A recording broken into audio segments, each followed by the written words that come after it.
ആദ്യത്തെ ഗോൾ നിങ്ങളേതാ?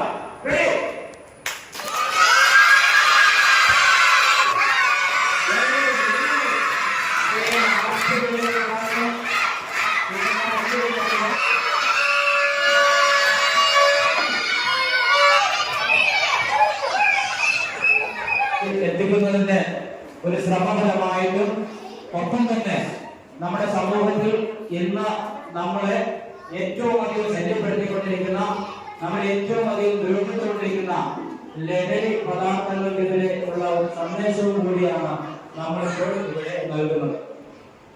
അതിന്റെ ഒരു ശ്രമത്തിന്റെ ഭാഗമായിട്ടാണ് ഒരു പെനാൽറ്റി ഷൂട്ടൌട്ട് മത്സരം നമ്മളിവിടെ സംഘടിപ്പിച്ചിരിക്കുന്നത്. ബഹുമാനപ്പെട്ട പഞ്ചായത്ത് പ്രസിഡന്റിനെ എല്ലാവരുടെയും പേരിൽ ഏറെ ബഹുമാനത്തോടെ സ്നേഹത്തോടെ സ്വാഗതം ചെയ്യുന്നു. ഒപ്പം തന്നെ നമ്മുടെ രക്ഷിതാവും നമ്മുടെ ഗ്രാമപഞ്ചായത്തിന്റെ വൈസ് പ്രസിഡന്റുമായ ശ്രീമതി ഷമീന നവാസിനെ ഏറെ സ്നേഹത്തോടെ സ്വാഗതം ചെയ്യുകയാണ്. വൈസ് പ്രസിഡന്റ്, MBK ചെയർപേഴ്സൺ, 3 പേരെയും നമ്മുടെ ഈ പെനാൽറ്റി ഷൂട്ടൌട്ടിലേക്ക് ഏറെ സ്നേഹത്തോടെ ആഗ്രഹമായി സ്വാഗതം ചെയ്യുകയാണ്. എനിക്ക് ഒരുപാട് സന്തോഷം തോന്നുന്നു. നിങ്ങളുടെ സ്കൂളിൽ എന്തൊക്കെയായി നടത്തുന്നത്. ശരി, എന്ത് പറഞ്ഞാലും ഒരു 18 വയസ്സാകുമ്പോഴാണ് കുട്ടികളുടെ വോട്ടിംഗ് യന്ത്രത്തിൽ ആദ്യമായിട്ട് തന്നെയാണ് നമ്മൾ പോയി പിടിക്കാൻ പോകുന്നത്. പക്ഷെ സാറ് ഇപ്പൊ തന്നെ കുട്ടികളെ ആ വിധത്തില് സാറ് തന്നെ കേട്ടതിന്റെ പിന്നിലുണ്ട്. ടീച്ചേഴ്സ് എല്ലാവരും ഉണ്ട്. അതുപോലെ PTA എല്ലാം ഇവിടെ ഭയങ്കര സപ്പോർട്ടായിട്ട് നിൽക്കുന്ന ഒരു സ്ഥലമാണെന്ന് എനിക്കറിയാം. അത് തന്നെയാണല്ലോ ഈ പെനാൽറ്റി ഷൂട്ടൌട്ട് എന്ന് പറയുന്നത്. ഒരുപാട് സന്തോഷം. നിങ്ങളെ 2 ടീമുകളായി തിരിച്ച് ഇപ്പൊ ഫുട്ബോൾ നടക്കുന്ന ലോകം മുഴുവനും അതിന്റെ ഒരു ശ്രദ്ധയിലാണ്. നിങ്ങളുടെ സ്കൂളിലും നിങ്ങളുടെ ഈ കുഞ്ഞുമക്കൾക്കും അതിനെപ്പറ്റി ശരിക്കും എന്താ പറയുന്ന വലിയവരെക്കാൾ ഇതിൽ ഏറ്റവും കൂടുതൽ കുട്ടികളാണ് ഇതിനൊക്കെ ഇഷ്ടപ്പെടുന്നത്. അങ്ങനെ ഒരു കാര്യം നമ്മുടെ സ്കൂളിലും നടന്നു. ഒരുപാട് സന്തോഷം. ഇത്രയും ഭംഗിയായിട്ട് നമ്മുടെ സ്കൂളിലെ ഓരോ കാര്യങ്ങളും നടക്കുന്നതും അതുപോലെ നമ്മുടെ ഈ പെനാൽറ്റി ഷൂട്ടൌട്ടിലും എല്ലാവരുടെ ആശംസകളും അർപ്പിക്കുന്നു. അതുപോലെ തന്നെ ഇത് ഔപചാരികതയുടെ പേരിൽ ഇത് ഉദ്ഘാടനം ചെയ്തതായി അറിയിച്ചുകൊണ്ട് നിർത്തുന്നു. നന്ദി, നമസ്കാരം. നമ്മുടെ കുഞ്ഞു കുട്ടികളുമുണ്ട്, നമ്മുടെ കളരിയിലെ കുട്ടികൾ സഹിതമുണ്ട്. ഇവിടെ എല്ലാവർക്കും ആശംസ അറിയിച്ചുകൊണ്ട് നിർത്തുന്നു. എല്ലാവരും ഉൾപ്പെടെ വരികയാ.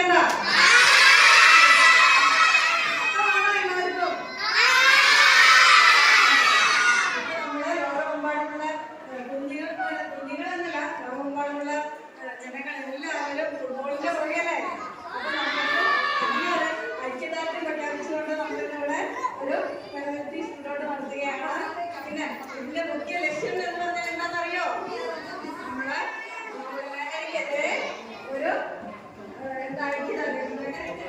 കൊടുക്കുന്നതിന് വേണ്ടിയിട്ടാണ്.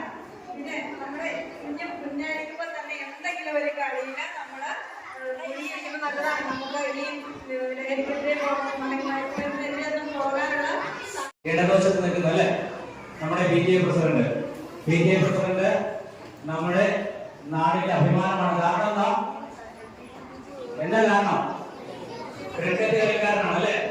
ഇന്ന് കേരള ടീമിൽ കളിക്കുന്ന, കേരള ടീമിന് വേണ്ടിയിട്ട് നാഷണൽ ടീമിൽ കളിച്ചിട്ടുള്ള നമ്മുടെ നാടിന്റെ അഭിമാനമായ ഒരു ക്രിക്കറ്റ് താരമാണ് നമ്മുടെ ഈ കൂടെ ഇപ്പോൾ ഉണ്ടായിരിക്കുന്നത്.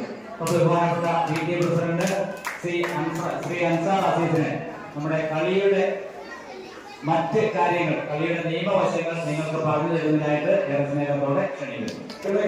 എല്ലാവർക്കും അറിയോ എത്ര ടീമുകളാണ് വേൾഡ് കപ്പിൽ കളിക്കുന്നത്?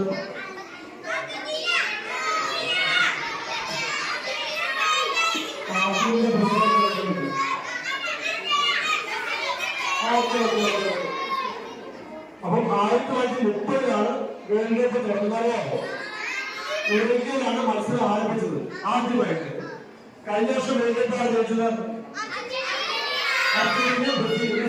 മെസ്സിയെ ജയിച്ച് ഫൈനലായിട്ട് കളിക്കുന്നത് അർജന്റീനയും സ്പെയിനുമാണ് മത്സരിക്കുന്നത്.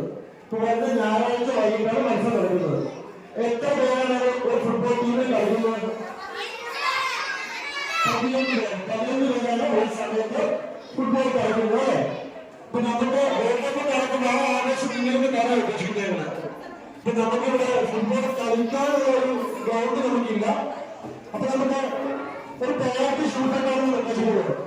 അപ്പൊ ടീച്ചേഴ്സ് നിങ്ങളെ ടീമായി തിരിച്ചിട്ടുണ്ട്. ആ ടീമിൽ നമ്മൾ ഗോൾ ഇല്ലാതെ ഗോൾ അവിടെ വെച്ചിട്ട് പോസ്റ്റർ ഷൂട്ട് ചെയ്യും. ഗ്രാമപഞ്ചായത്ത് പ്രസിഡന്റ് ഇപ്പോൾ ഇതാ നമ്മുടെ ഉദ്ഘാടന കർമ്മം നിർവഹിക്കുകയാണ്. ഒപ്പം തന്നെ സന്തോഷത്തിന്റെ ഭാഗമായി നമ്മളിതാ ചെറിയ കരിമരുന്ന് പ്രയോഗം കൂടി ഇവിടെ നടത്തുന്നു.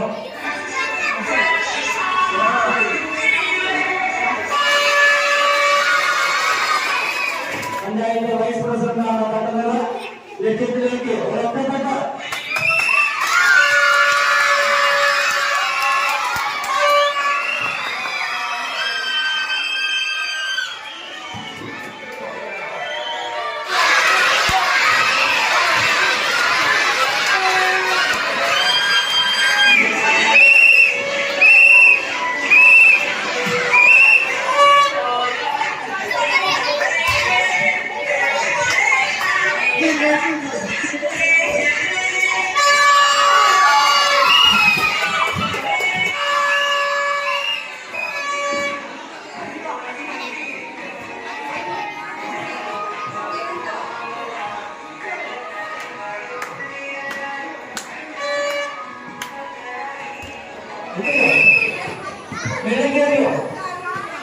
വാശിയേറിയ മത്സരം പ്രവേശിക്കുകയാണ്.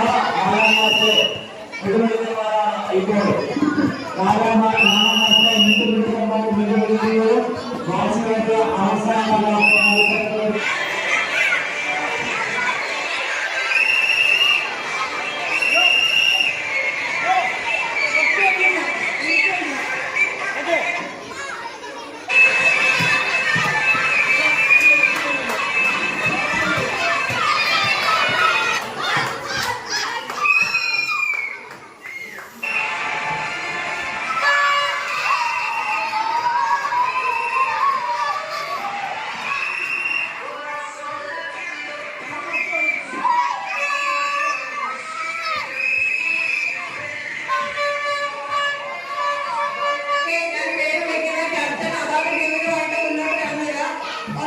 നമുക്ക് അകത്തേക്ക് പ്രവേശിക്കാം.